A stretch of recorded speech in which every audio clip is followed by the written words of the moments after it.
Tá bem. Todos receberam aquela folha com aquela quantidade enorme de exercícios na porta? Muito obrigado. Tá bem. Não! Então ele esqueceu de distribuir, ó. Eu peguei, porque eu mandei pra mim mesmo, então claro que eu tenho que ter, né? Mas eu cheguei ali e peguei a minha. Pega ali pra todo mundo, cara, por favor. São 3 exercícios sobre a matéria. Porque a aula hoje é muito grande, ela é muito volumosa de conteúdo, então eu não tenho muito tempo para fazer exercícios, como eu fiz ontem, alguns outros, agora é só 3, e olhe lá. E nem quero fazê-los por inteiro, a minha ideia é apresentar as questões que caíram na ESAF sobre a matéria, pontualmente, analisar a frase em si. Cadê minha amiga de São Borja, hein? Será que eu assustei a moça? Só pode, né? Dei-lhe um susto nela, disse, eu não vou mais lá, esse cara fica me enchendo, né? Todo tempo. Ela tem aula.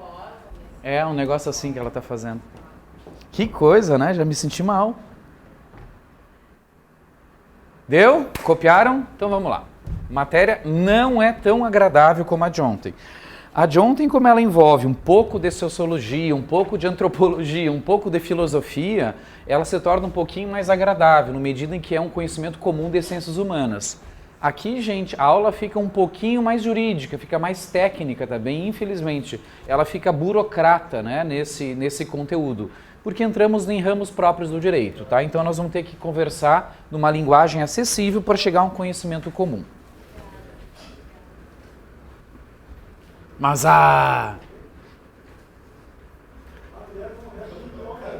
Hã? Acho que ela não se deu conta também. Mas vai dar tudo certo, fica tranquilo. O Inter tá no G5, cara, pode tudo agora.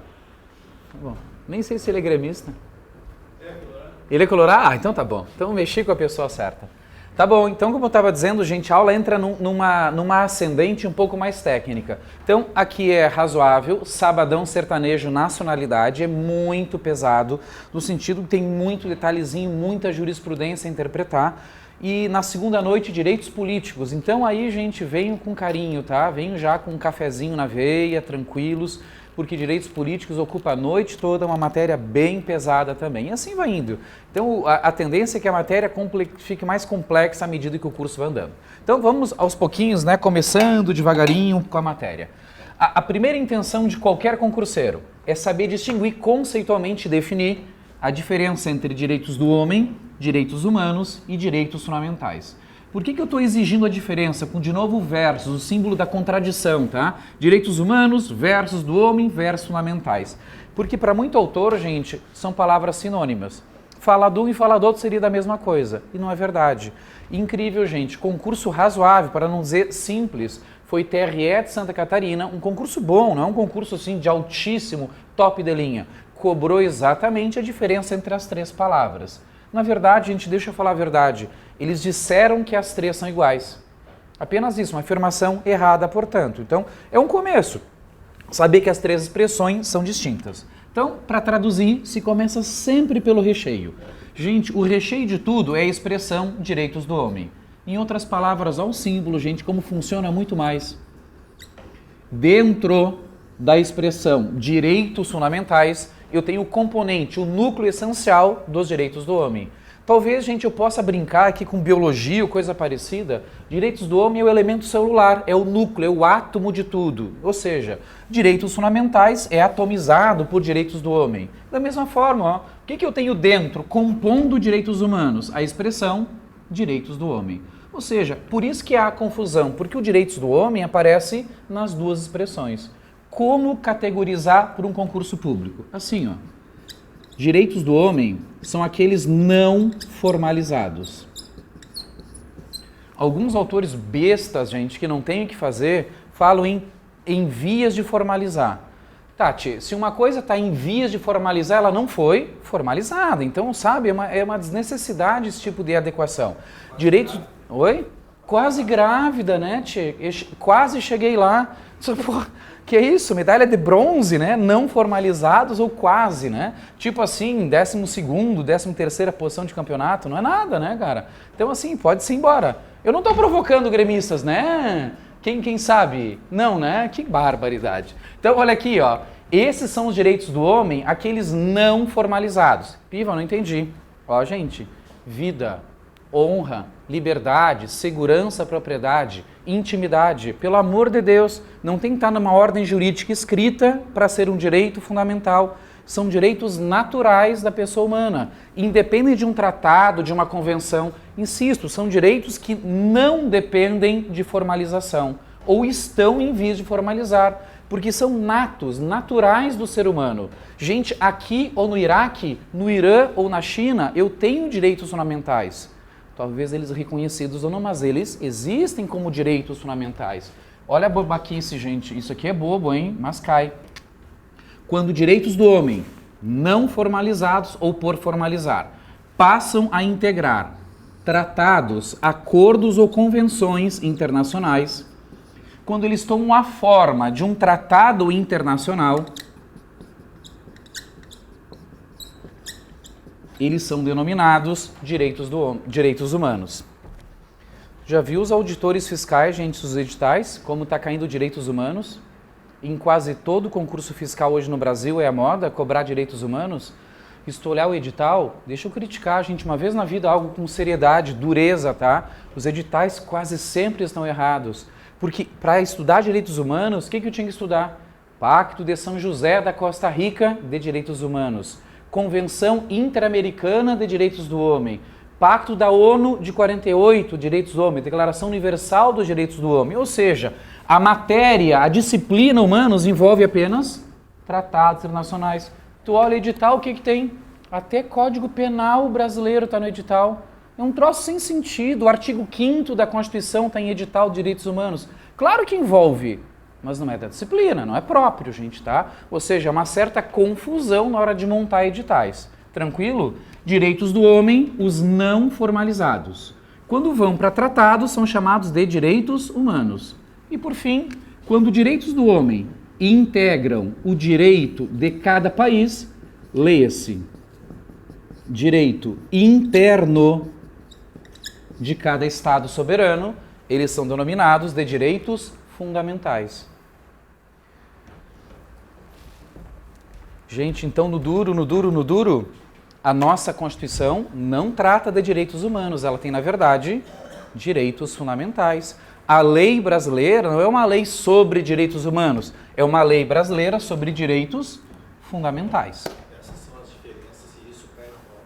Cara, quando caiu só na simplicidade de afirmar que elas seriam idênticas, que seriam sinônimas, e não são. Até agora não se cobrou, que eu conheço, é humanamente impossível ler todas as provas possíveis no Brasil, né? São milhares de concursos. Mas pelo que a gente conhece de aqui e outros professores e conversas, nunca foi cobrada a tipologia em prova objetiva. Salvo agora em Santa Catarina, que cobraram no penúltimo concurso que seriam sinônimos. Não são. Ela chegou! Tava falando de ti. Viu? Tava preocupado. Viu? Era bem? Era bem, médio, né? Não, vamos falar, fala em verdade pra ela, gente. Fala. Era médio, era meia boca, assim, né? Meio, tá, mas depois vocês contem a verdade pra ela, tá? Nossa, eu queria ficar preocupado agora, assim, o que será que estavam falando de mim, né? Ai, que horror. E tá, então, gente, babaquice, cara. Isso aqui é para o autor vender livro de novo, porque ele enche um capítulo só discutindo nomenclatura. E não leva a nada. Então são daqueles caras meio radicais contra a desnecessidade retórica de chamar disso ou daquilo para ficar falando bonito em sala de aula. Muito complicado e infelizmente já caiu em prova. Aqui, gente, não é mera retórica, é importantérrimo, tá bem? Saber diferenciar o palavrão direito fundamental do palavrão garantia fundamental. Eu só quero fazer um alerta que eu não fiz quando devia, e não foi de propósito, foi desatenção. A chave está ligada às garantias, não aos direitos, tá? Então, se puderem corrigir ou apontar que a chave fala das garantias e não dos direitos, tá? Que alguns fazem ela no meio. Claro que eu tentei fazer ela o mais próximo de garantias, mas não deu muito certo, eu tinha que ter falado e não falei. A chave não fala dos direitos, fala só das garantias. Então, começamos de novo? Deixa eu recriticar para linkar a matéria. Gente, em que pese um tanto quanto supérfluo a diferença entre as três, porque no fundo não muda a sociedade, aqui Importa muito. E, gente, cai reto, direto em concurso público. Diferenciar direito fundamental de garantia fundamental. É bem simples. Anota lá primeiro as palavras, depois tu decora e eu explico para vocês. Direitos são declaratórios. Vou apontar num vermelho bem forte, é a força, é a caneta mais forte que eu tenho aqui. Direitos são declaratórios. Não é difícil. Garantias, elas não são declaratórias. Olha a expressão que traduz a garantia. Garantia é assecuratória. Peço, por favor, que anotem o palavrão, o nome feio, e depois a gente traduz cada palavra dessa, que não é nada excepcional. Direito declaratório, garantias assecuratórias. Estou refazendo porque a letra ficou abaixo da minha linha da cintura, é difícil escrever. Só que me falta eu me acocar de costas para vocês também, não vou fazer isso, prefiro escrever feio. Tá bem? Combinado assim? Tu ri que não é tu que tem que se acocar de bunda para cima, né? Então olha aqui, ó. Não, porque olha que coisa horrível. Notou? Impossível fazer isso. Então eu prefiro escrever feio do que me inclinar, né? Ficar de busanfa para cima para vocês. Tá? Então, entendendo a brincadeira. Direito diz. Olha que troço tosco, que é gramatical. Direito declara, o direito diz. Quer ver eu declarar os teus direitos? Estou declarando. É um discurso.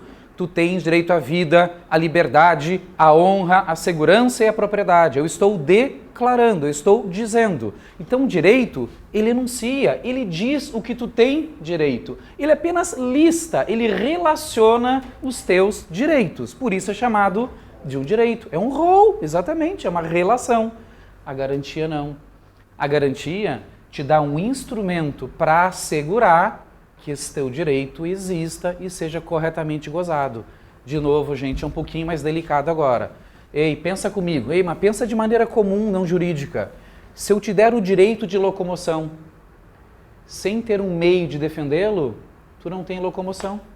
Se eu te dou direito a informações a órgãos públicos, se eu não te dou um meio de buscar as informações, é mesmo que não ter esse direito. Ou seja, um direito sem defesa não é um direito. Então, de novo, enquanto o direito diz, declara, enuncia, a garantia cria um instrumento, te dá um meio de defender este direito.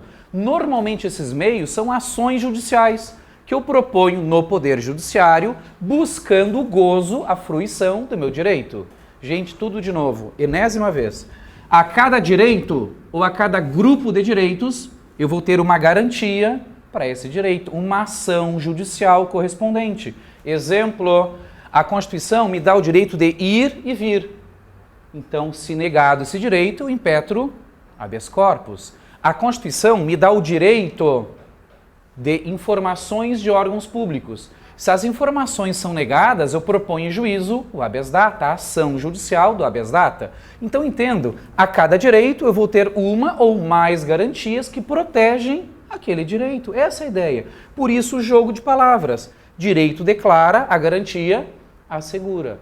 Por isso, gente, que quando eu falar a partir de agora em garantias constitucionais, eu estou falando dessas nomenclaturas, que são os denominados, vou escrever ao inverso aqui, tá? Para anotar, por favor.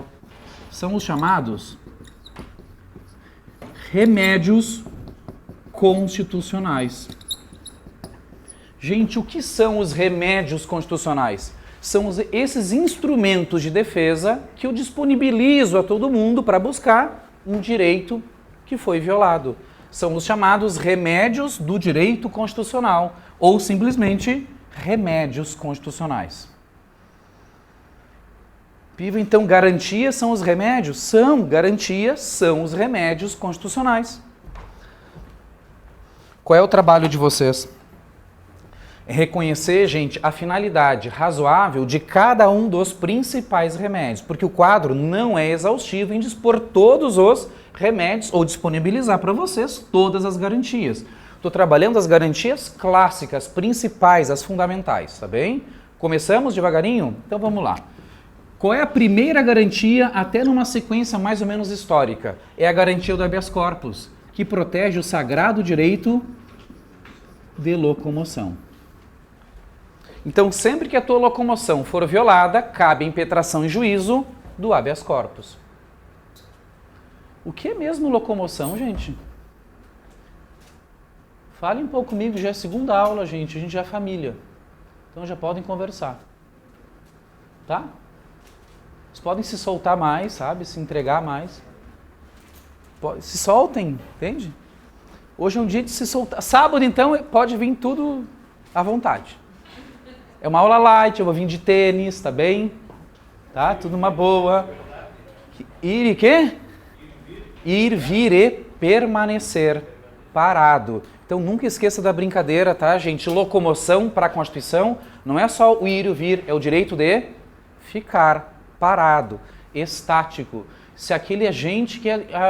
eu chamei... Se aquele pessoal democrata que invadiu a USP quisesse ficar lá dentro para sempre, o que ia propor? Habeas corpus, direito de permanecer. É isso, gente. Locomoção para fins constitucionais envolve o direito de ir, vir e permanecer. Vamos dar uma banda na Constituição para acordar um pouquinho? Ver que estão cansados hoje.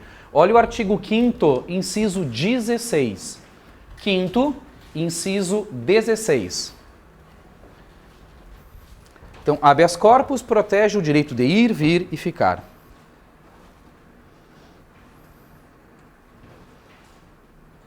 Paradito.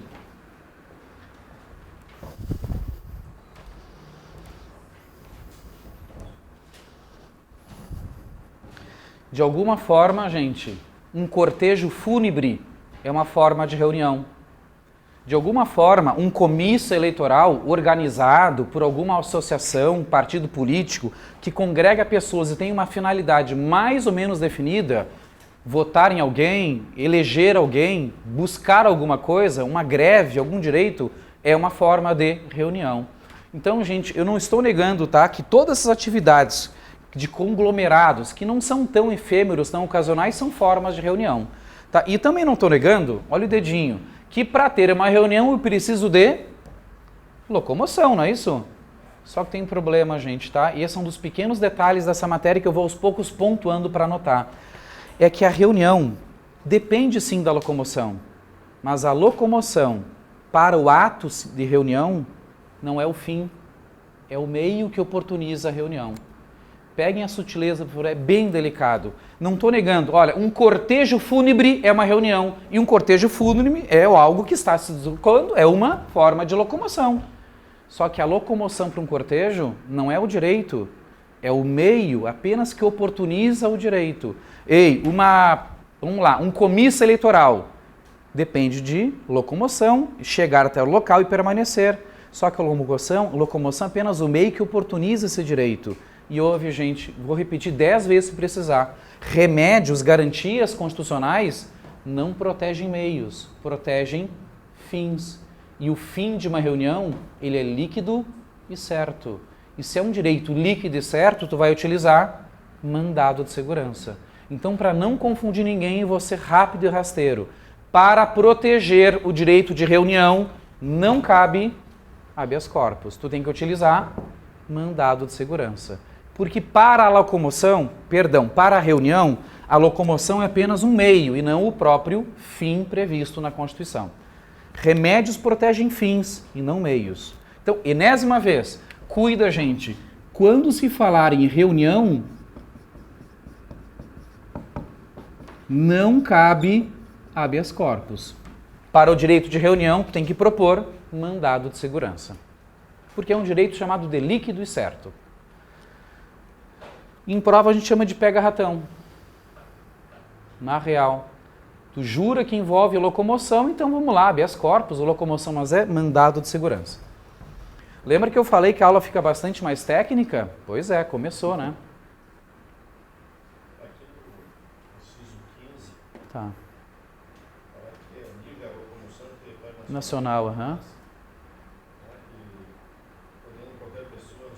Nele permanecer, aham. Ali está falando do artigo 5º, 15. Uhum. Tem tudo a ver com a matéria, apenas não o citei, tá? Envolve direito de locomoção, de ingresso e saída, tá? Sem dúvida nenhuma. Claro, eu não consigo pontuar tudo, peço perdão, não tem como apresentar toda a matéria. Tá bem? Então, direito de ir, vir e ficar, menos mexer com reunião, que vai para mandado de segurança. Vamos para o 2? Bem importante também.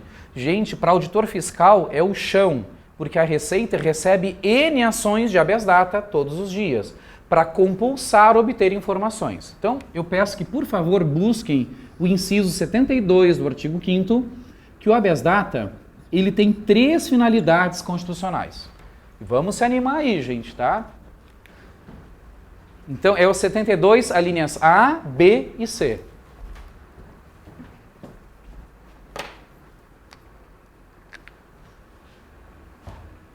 Tem a noite toda.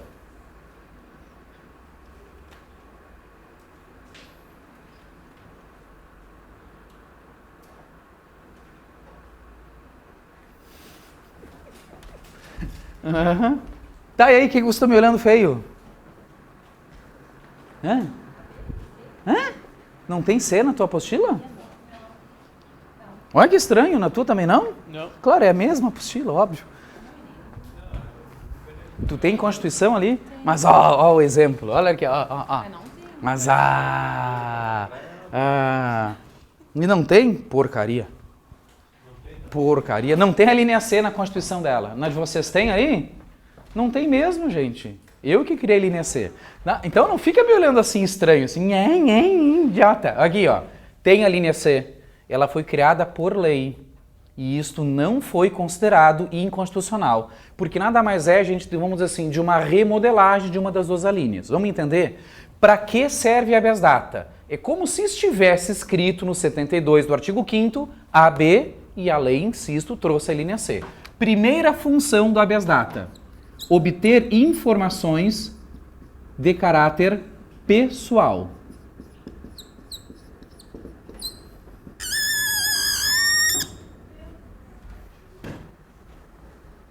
Quer que eu grife de novo? Então eu vou gritar para quem está em casa. Informações de caráter pessoal. Eu, Otávio Piva, posso propor um habeas data pedindo dados ao meu respeito. Se ela quiser dados dela, ela contrata o advogado dela e ela propõe o seu habeas data. Habeas data não se propõe relativo a informações de terceiros. É sempre informações de caráter pessoal. Por isso que habeas data é chamado remédio personalíssimo. Tá bem? Anota esse palavrão. Habeas data, parênteses, é um remédio personalíssimo. Porque é relativa à pessoa do impetrante e nunca de terceiros. Em órgãos públicos, órgãos de caráter público, cadastros públicos ou de caráter público, etc. Mas sempre informações de caráter pessoal. Tá bem? Segundo objeto, segunda função da habeas data, seguindo o artigo 5º 72, a retificação de dados. Para retificar dados, nome errado, sobrenome errado, CPF errado, declaração de renda errada, tempo de serviço mal contabilizado para fins de aposentadoria. O que eu uso? O velho habeas data. Ele retifica, conserta dados errados, tá bem? Sempre pensando que o habeas data é um remédio personalíssimo, de caráter pessoal, relativo à pessoa do impetrante. E finalmente, gente, a linha C, aquilo que a lei trouxe sem grande inovação, é a possibilidade de, via habeas data, a gente inserir anotações. Cara, dá para inserir tempo de serviço não bem contabilizado via habeas data. Faltou aquele ano de rural, como é que tu faz ele ser contado pelo INSS? Habeas data. Ah, não contaram aquele ano que tu era boy, como é que tu faz entrar aquela contagem? Habeas data. Ele não apenas retifica no sentido de corrigir, mas também acrescenta, que é uma forma de retificação, inclusiva, mas é uma forma de retificação. Quem é que usa muito, gente? Servidores públicos. Não só para fins de aposentadoria e contagem de tempo. Usam muito quando sofrem sindicância. E normalmente a sindicância aparece na tua folha corrida mal escrita, mal justificada, sem o motivo da abertura ou da tua provável absolvição. E tu ficou com aquela chaga o resto da vida dizendo, sofreu sindicância na data tal. Mas por quê? cara pálida. Fui absolvido, cara pálida, mas está lá, sofri sindicância. Aí 10 anos depois tu faz um concurso, passa, e para fins de promoção está lá o quê? Sofreu uma sindicância.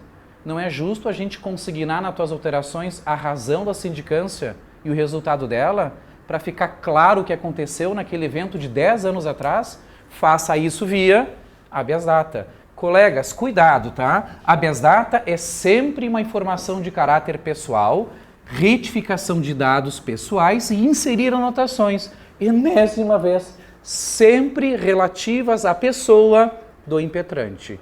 E anota a gente em roxo. Tem caneta roxa aí? Deve ter, né? A lei do habeas data fez uma exigência que o Supremo já julgou constitucional. Entra a jurisprudência do Supremo pela primeira vez na matéria, então. O que o Supremo julgou válido no Brasil?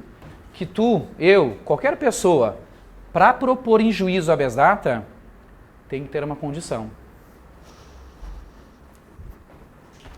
Vai ter que botar a pastinha embaixo do braço, ir até o órgão que detém a informação, supostamente, e pedir para o órgão antes. Entenderam, gente? Tu não pode propor habeas data sem antes pedir a informação para o órgão que a detém. Isso não é esgotamento da instância administrativa. Tu não tem que esperar a decisão final do órgão, que é uma eternidade. Tu tem que apenas provocar o órgão para que ele te dê informação. Ou seja, se em prazo determinado que a lei dá, eles não derem informação, tu pega a prova do protocolo e entra com habeas data. Agora, a primeira olhada que o juiz vai dar é bem simples. Ele pediu para o órgão administrativo a informação ou a retificação, senão, gente, nada justifica entrar em juízo por uma informação que eu posso bater no balcão e o cara extrair do computador na hora, não tem necessidade. E o INSS que o diga, que está cheio de pedidos desse sentido. Gente, por favor, o habeas data depende da petição ao órgão. Tem que peticionar antes. Tem que ser buscada a via administrativa através do direito de petição. Peça antes, protocole e aguarde o prazo que a lei prevê. Que não interessa aqui, gente, está prazo de lei, por favor. Caiu no chão. Se vocês sorrirem, gente, 6 vezes hoje eu vou sortear um livro de R$70. Mas tem que sorrir, tem que ser uma aula alegre. Sim, isso, um sorriso já foi, viu? Um sorriso já foi. Normalmente eu faço assim, tá? Tipo buquê de noiva. Ah, não, se estragar não é mais meu. No momento que eu larguei, não é meu. Tá bem? Então, habeas corpus, direito de locomoção, menos reuniões. Onde é que entra concurso público, né? E especialmente no pedido pela via administrativa, que não é julgado pelo Supremo, não é inconstitucional, gente, e pela necessidade dessa terceira via, desse terceiro objeto, inserir anotações, tá bem? Ah, esqueci! Eu não tenho esquecido. Até vou tomar água da moringa aqui, que faz tempo que eu não tomo. Eu cheguei em casa ontem e comentei com minha mulher, gente, tem água na moringa lá. R$2 a pergunta, gente. Tá, a pergunta 2, a resposta são 8, tá? Então 10 pila. Tá, eu vou me servir na tua frente, algo educado, vamos lá. Pergunta. Mas assim, ó, que nem tu estava falando daquele da Da sindicância, Mas depois de um tempo, a tua lei tem que ser retirada. Tem, não tô negando, né? Claro, eu exagerei no prazo, sim, exagerei no prazo. É que muitas vezes fica, né? Não adianta, fica errado mesmo. E se depois de certo prazo ficou e eles não retiraram de ofício, como é que tu tira? Habeas data. E, inclusive em SPC, por que não? É um órgão de caráter público. Se em 5 anos o apontamento não surgiu, tu pode tirar ele por ação judicial normal, que não é habeas data, e juizado especial, inclusive, pequenas causas, ou se tu é uma pessoa chique, tu vai propor o habeas data para suprimir o apontamento no órgão de cadastro negativado, né? Aquele CPC, Serasa, Serasa Experian e o que mais que existe hoje no Brasil de órgãos de cadastro, tá? Boa Vista, tem N tipos de cadastros negativos agora no Brasil. Sim, usa o habeas data. Entra na situação de retificação de dados, que é simplesmente, não é nem retificar, é apagar, anular o dado para que ele não exista mais publicamente. Eu ouvi falar que depois que a gente sofre um registro policial, ele nunca mais é apagado no boletim de informação da polícia. Sabia disso? Complicado. Ele fica lá no cadastrão o resto da vida. E a gente está entrando com habeas data e outras ações para anular do sistema informatizado. Porque mais cedo ou mais tarde aparece, depois de anos, aquela porcaria e te incomoda num concurso para delegado de Polícia Federal. Uma ocorrência de trânsito ridícula que tu era vítima. Mas tá lá no cadastro, no sistema, até hoje. E tu tem que declarar aquilo. Complicado. Gente, habeas data é um bom remédio, desde que eu peça antes pela via administrativa. Sabe o que eu esqueci, gente? Olhem vocês para mexer os dedinhos, fazer ginástica laboral. Artigo 5º, 34, por favor. Fiquei nervoso. Podem cuidar como eu fiquei nervoso. 5º, 34. É para o câmera trabalhar. 5º, 34. Não, mas aí o que adianta? Ele abre no plano ali e pronto, me danou. Né? Eu que fico andando para lá e para cá. 5º, 34. Vê se não tem direito de obter certidões. Eu quero uma certidão. 5º, inciso 34. Já foram pedir certidão na Receita Federal? Já! É uma graça, é um cineminha com 200 mil lugares. TV no mudo, não tem SAP. Sessão da tarde, é uma graça. Vale a pena ver de novo. Tu vê tudo que tu queria ver, tu vê na Receita Federal. Hã? Só não ouve, tu vê, não é? É um troço assim, linguagem de sinais, né? Assim, um troço maluco, assim, é muito legal. E as senhas vão andando, as senhas vão andando. Aí chama 515, depois chama 112, depois chama 1015, e assim tu fica parado lá a tarde toda. Só que tu tem que te inscrever no concurso público naquela tarde. E tem que mostrar uma certidão negativa de tributos federais. E não tem gente, o tempo passa. Lembra do Barberindos? E o tempo voa. E a poupança Barberindos continua numa boa. E o tempo está passando. E a tua senha não vem. E tu tem que ter a certidão. Que remédio tu usa para obter uma certidão? Que ação tu usa para obrigar a fornecer a certidão? Dê a resposta já, né? Qual ação? Isso, mandado de segurança. Porque obter certidões não é o mesmo que ter uma informação de caráter pessoal. Certidão é o documento com fé pública exerado por autoridade competente. Obter certidões também é direito líquido e certo. E qual é o remédio para direito líquido e certo? Mandado de segurança. Pescaram o defeito 2, gente? Primeiro pega ratão de concurso. Ei, não usa habeas para reuniões. Pega ratão número 2. Não usa habeas data para fins de certidões. Usa mandado de segurança.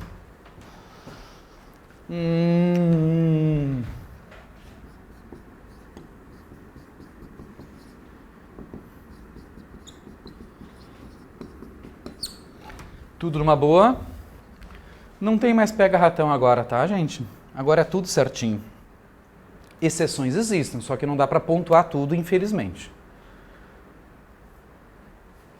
Sabia que eu quase fui acusado agora, gente? Eu acho que eu vou sofrer uma indenização da colega de São Borja por causa das certidões. Ela deve trabalhar bem no setor de certidões, gente. Ela quase pulou em mim quando eu estava falando mal do cineminha. Nossa! Eu cheguei a ver ela fazer assim, manja? Não? Puxa, meu, tá doido, cara. Deus te ajuda, eu vou ligar lá pro secretário que eu conheço, agora mesmo, no intervalo, disse, olha, tem uma funcionária, ela tem que promover ela. Ela quase pulou em mim. Promove ela lá pro térreo, lá pro setor de atendimento lá. Tá bem, querido. Sabe, ele no balcãozão? Isso, te amo também, tá? Mandado de segurança. Vamos lá. Mandado de segurança. Para que ele serve mesmo? Se errar, tu é doido. Pô, já repeti 10 vezes. Mandado protege direito líquido e certo. Cuida, gente. Tanto o mandado individual quanto o mandado chamado coletivo. As duas categorias de mandado. Ambos protegem o chamado direito líquido e certo. Vou escrever. Direito líquido e certo. What is this? The book is on the table. O que é direito líquido e certo? Vamos começar pelo fundo, entrevistando hoje, né? Então, o fundo primeiro de sempre. O fundo que ia pular em mim. Mas eu não disse que era lá, ali, ó. O fundo. Tá, não, vamos para as pessoas mais cabeludas, eu vou começar perguntando. O que é? Por que é ele? Eu falei o mais cabeludo. Tá, aqui, ó, aqueles que estão assim da 10ª posição para baixo na tabela, pode ser? Assim, 14º, por aí, assim, pode? Não? Ai, ai, raios múltiplos, o que é direito? Tá. Segundo sorriso só, não vem. Só que tem que ser espontâneo, não pode ser por palhaçada, que é isso? Ei, sério, gente, o que é direito líquido e certo? Que monstrinho é esse aqui, como é que tu definiria? É bem simples, mas, gente, para trabalhar como advogado é muito difícil. Deixa eu confessar para vocês, gente, a minha atuação no escritório como advogado basicamente é servidor público, sindicância, processo administrativo disciplinar, PAD, né? Avaliação de desempenho, que está todo mundo rodando as avaliações periódicas, não é brincadeira. Todo mundo tomando um pau danado em avaliação periódica. Polícia Militar, a Brigada, Civil, com tudo que é processo. E concurso público. Cara, só que de 10,5, chega no escritório, senta a bunda e pede: professor, doutor, eu quero entrar com um mandado de segurança contra o concurso. Ou seja, é do senso comum que a ação que eu proponho contra o Estado, contra o poder público, ela se chama mandado de segurança. Não é verdade. Mandado só cabe num caso, quando houve ofensa ao chamado direito líquido e certo. Ou ameaça, preventivamente, né? Mas num caso tem que ter direito líquido e certo. Que monstro é esse? Anota uma expressão substitutiva. É a chamada prova pré-constituída. De novo, é a determinada, é a chamada de prova pré-constituída. Ai, Piva, eu não entendi. Vai entender. Nem que eu tenha que me esborrachar, tu vai entender o que é direito líquido e certo, a prova pré-constituída. Gente, é aquela que eu entro com o processo e já estou provando para o juiz que o direito foi violado. Me entenda de maneira bem mais agradável. Não vai ter audiência para a testemunha provar que eu tenho razão em audiência. Não vai ter a perícia depois para provar que tinha razão.